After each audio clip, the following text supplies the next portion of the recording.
हम इनको बख्शने वाले नहीं हैं।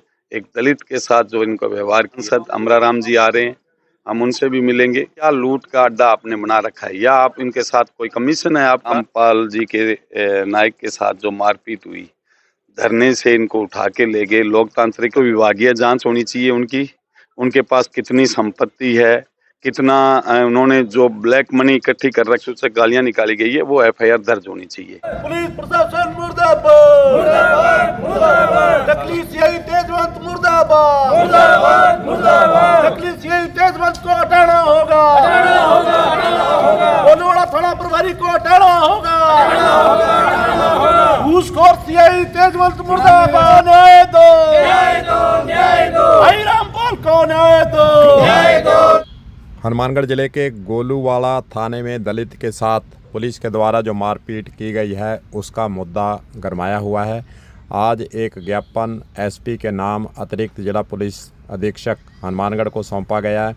मांग की गई है कि गोलूवाड़ा के एसएचओ के विरुद्ध मुकदमा दर्ज कराया जाए और उसकी संपत्ति की जांच करवाई जाए। गोलूवाड़ा थाने के आगे जो विवाद पैदा हुआ, क्यों हुआ, उसके क्या कारण थे और आगे की रणनीति क्या है, और जो दलित के साथ मारपीट थाने के अंदर ले जाकर की गई है उस पर क्या कहना है और आगे फिर कार्रवाई के नाम पर किस तरह का ज्ञापन दिया गया, तमाम बातों पर एडवोकेट रघुवीर वर्मा दे रहे हैं जानकारी। चलिए सुनते हैं आखिरकार गोलूवाड़ा और जो लोगों के बीच में विवाद हुआ है आखिर है क्या। आज जो 17 तारीख को हमारे नौजवान सभा के नेता रामपाल जी के नायक के साथ जो मारपीट हुई, धरने से इनको उठा के ले गए, लोकतांत्रिक हत्या की गई है और जिस तरह से इनको गंदी गालियां निकाली, उल्टा लटका कर मारपीट की, उस बात को लेकर हमने एसपी साहब के नाम ज्ञापन दिए है। हमने 2 मांगे की है। एक तो विभागीय जांच होनी चाहिए उनकी, उनके पास कितनी संपत्ति है, कितना उन्होंने जो ब्लैक मनी इकट्ठी कर रखी है, उन पर कार्रवाई हो। दूसरा, जो इनके साथ मारपीट हुई है, जातिक सूत्र से गालियां निकाली गई है, वो एफआईआर दर्ज होनी चाहिए। तो अभी एडिशनल साहब ने कहा है कि इसकी हम जांच करा लेंगे, कल एसपी साहब से भी बात करेंगे। हमने उनको कहा है भी आप जल्दी से जल्दी कराइए ताकि इस तरह की आपराधिक घटनाएं और लोकतंत्र की हत्या न हो। देखो, वो असल में 170 बीएनएस है, उसके अंदर स्पष्ट ये लिखा हुआ है कि शांति भंग की आशंका में व्यक्ति को गिरफ्तार कर सकते हैं। उससे पूर्व उसे चेतावनी देनी होगी कि भी आप ये इलीगल कार्य करने जा रहे हो, आप पर कानूनी कार्रवाई होगी। लेकिन ऐसा कोई चीज ही नहीं थी। बाहर जो सड़क के किनारे हमारा धरना था, ना सड़क के बीच में था, ना थाने के अंदर था। बाहर हमारा जो सार्वजनिक जगह है वहां था, जो धरने के लिए ही बनी हुई है। वहां हम बैठे थे, वहां से हमारे साथी 5 साथियों को उठाया गया है और जो 170 की मिसयूज जो पुलिस ने किया है, मारपीट का कोई प्रावधान नहीं है। शांति भंग की आशंका हो तो आप गिरफ्तार कर सकते हो, मारपीट का कहीं भी नहीं है। हमने इनका मेडिकल भी करवाया है और इनको जो दवाइयां भी इनकी चल रही है गवर्नमेंट हॉस्पिटल से, ये सारा हमने काम किया है। ये सारे सबूत हमने इन अफसरों को दिए हैं, लेकिन हमें इस बात का पता है कि ये ऐसा नहीं करेंगे। इसलिए हमारे पास 2 ही रास्ते हैं, एक सड़क का, एक कोर्ट का।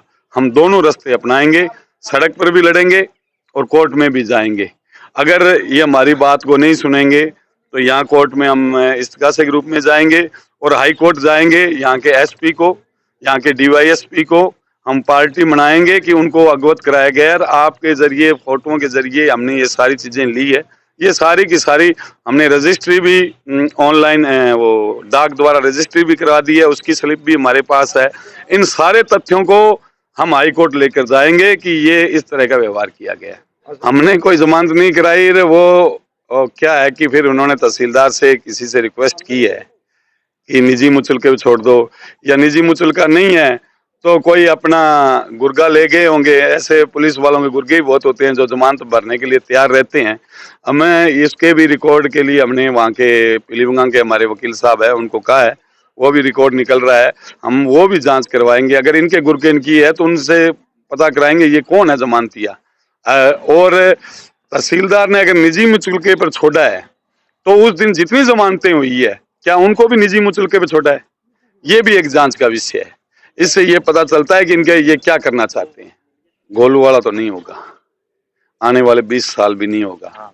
हाई कोर्ट झक मरा ले, क्योंकि एसपी इन्हें उनको छूट दे रखी है। मुख्यमंत्री का खास और यहाँ के मटीली के विधायक का रिश्तेदार, वहीं पूरा इन्होंने अपना कार्यकाल पूरा किया है तेजवंत जी ने, तो उनके ऊपर वो है। एसपी साहब की बेचारे कहाँ मानते हैं, वो कुछ कर दे तो वो कह दे वो गुरुद्वारे का मामला हो जाएगा, इसलिए इनको रख रखा है।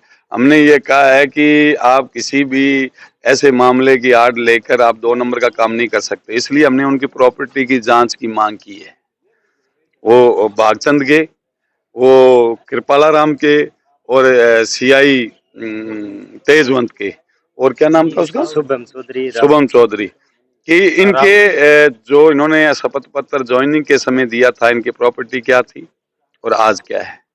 ये हमने समाज कल्याण डिपार्टमेंट, मानवाधिकार आयोग को भी हमने चिट्ठियां भेजी है। हम इनको बख्शने वाले नहीं हैं। एक दलित के साथ जो इनका व्यवहार किया है वो रुकने वाला नहीं है। 26 तारीख को हमारे सांसद अमराराम जी आ रहे हैं, हम उनसे भी मिलेंगे और यहाँ के जो स्थानीय विधायक हैं उनसे भी, अभी विधानसभा चल रही है, सारे विधायकों से हम मिलेंगे जिले के कि ये क्या लूट का अड्डा आपने बना रखा है, या आप इनके साथ कोई कमीशन है आपका, नहीं है तो फिर खुल के सामने आओ।